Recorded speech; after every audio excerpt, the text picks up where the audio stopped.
Today's episode is brought to you by the letter S for Squadron and Supreme.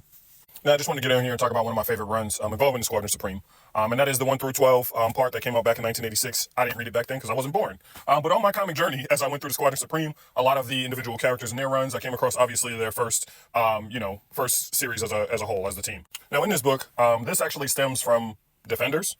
Something that happened to Defenders with the Squadron Supreme, where their world was destroyed and taken over by villains using mind control.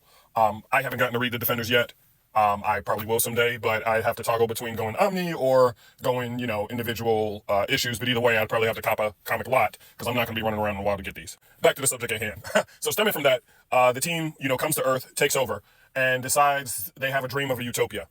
Where they basically control things. So one of their scientist inventor, Tom Thumb, brings about creating a machine that can mind control people.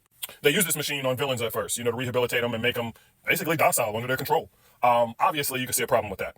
And that's Tom Thumb, by the way. But you can see the problem with that because some individual members started to use the machine for their own purposes. The archer in here, he decides to use it on a girl to make him love her that's on the team as well. Obviously, that's problematic. And you have Nighthawk and Hyperion being that sort of Batman, Superman, dynamic. Obviously, Nighthawk is not going to agree with this, so he takes himself out.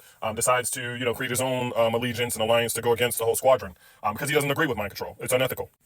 Probably one of my favorite renditions of the Squadron Supreme. There's a few of them, which I may do videos on, that I wasn't so, happy with. I was good with the books themselves, but individual characters, from what I see here, how they started is just completely lost. One of those being Power Princess, which is like, the Marvel equivalent of Wonder Woman. In this book, she actually is. In later runs, she's a little different. And even at one point in the series, she actually runs the team. Hyperion's out of commission, so she takes over, very calm-minded, doesn't lead with emotions and stuff, which I think was even better to have her as leader than Hyperion in this book. In this book, she also gets romantically involved with, Hyperion. And while, she has ideals and they seem realistic, the ethical standpoint with her standing with that part of the team comes into question a lot here. But I did like this rendition of her, like I said, than later runs.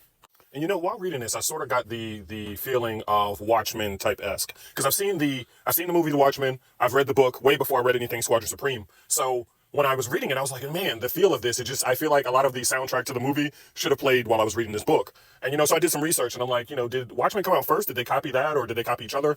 No. I mean, honestly, Watchmen came out a year later than the Squadron Supreme did, which is crazy because the Watchmen is more viewed, more well-respected, and nobody that I know, besides a handful of people I know in here, and, that's about it, talk about the Squadron Supreme.